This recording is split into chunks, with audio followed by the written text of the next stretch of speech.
It's Aaron, and today I'm going to talk about something so spooky, so terrifying, so unbelievably haunting that I thought it was necessary for me to do it while I was in this old, abandoned, possibly haunted, extremely echoey church.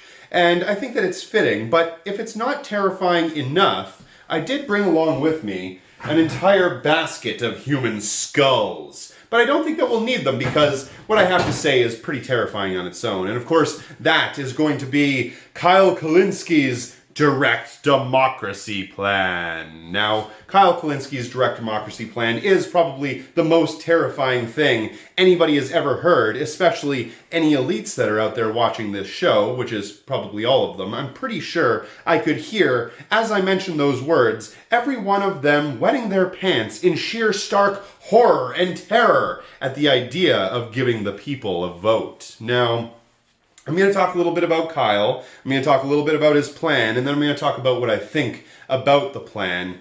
So let's get started. Now, Kyle is an interesting YouTuber. I've watched him for a long time, and he's definitely one of the reasons why I was able to move from the right to the left. I think that a lot of the things he says makes a whole lot of sense, and he's able to say things in a way that appeals to the common people, something that is terrifying to the elites as well.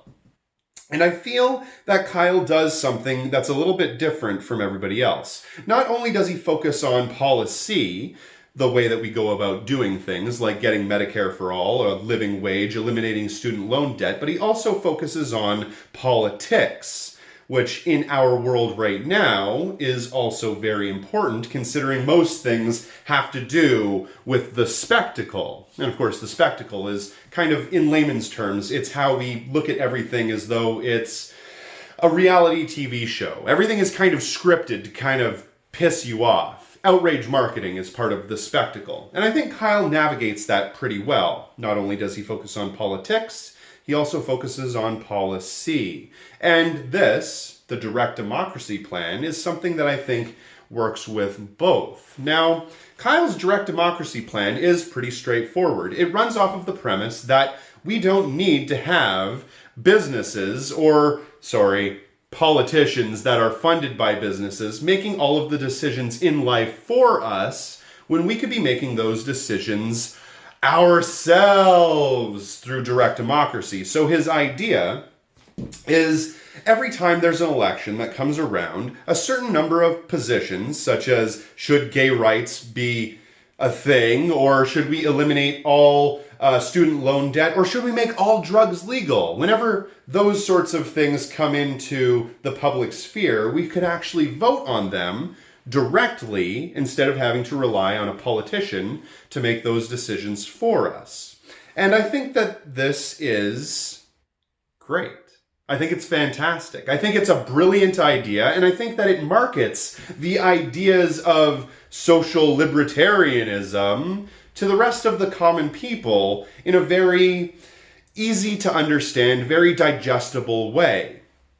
Now, I don't think that this is going to solve everything. I obviously believe that social democrat ideas aren't necessarily the be-all end-all. Obviously, I'm more of a revolutionary. I believe in revolutionary ideas rather than reformist ideas, but I do think that I should at least appeal to a diversity of tactics. And I do believe that whenever we have tactics like this, it's able to alleviate people's problems immediately. It's able to take people's situations and actually make them a little bit better for, when we actually go do some sort of revolutionary act. Obviously, all the revolution in the world isn't going to immediately fix problems like Medicare for all, but Medicare for all definitely does do that.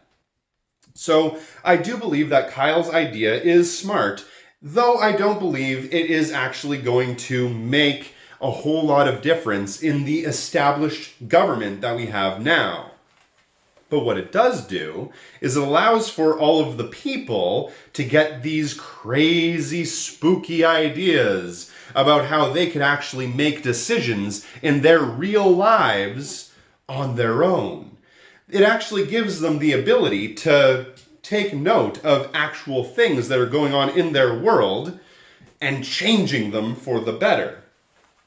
And this allows people to actually feel as though they have some control over their world, over their country. And that's a big deal. In the last few decades, at least, people's perception of the government and of politicians has dwindled, where our ability to believe that the democratic system even works is basically completely eroded.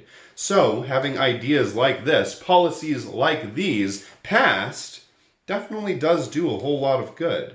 And even though I don't think it will fix everything, it definitely does put all of these ideas back into the main view. It pushes that Overton window back into a position where we can actually talk about democracy in the workplace and about direct democracy in the government. I think that it's fantastic. And one of the ways that Kyle Kulinski talked about how this is really possible was the example of Andrew Yang and his universal basic income. Universal basic income wasn't even something anybody talked about before Yang came around. And now it seems like it's something that at least everybody's got to acknowledge at bare minimum. And that's a lot further than we were even a few months ago. So I think it's a really interesting idea. I like Kyle's plan, and I think that Kyle always tends to have some really interesting plans. He's really good at this kind of stuff. Even though we don't ideologically agree 100%, I definitely like this idea, and I want to hear more about it. But I also want to know what you think. So leave me a comment in the comment section down below in the spooky section. And we'll talk a little bit about Kyle's direct democracy plan. I don't remember if that was what he was calling it. He didn't have a name for it when I first seen the video, so he was kind of just calling it whatever. But let me know what you think about it down below. Let me know the goods, the bads, how this will help, how this won't help, and let's get a conversation started about it. I want to hear more about this. And as for everybody else out there, you better have a spooky night. Ooh, spooky. Anyway, that's my show. My name is Aaron. If you do get a chance, please check me out on Patreon. Every dollar does help fund this show. And thanks for watching.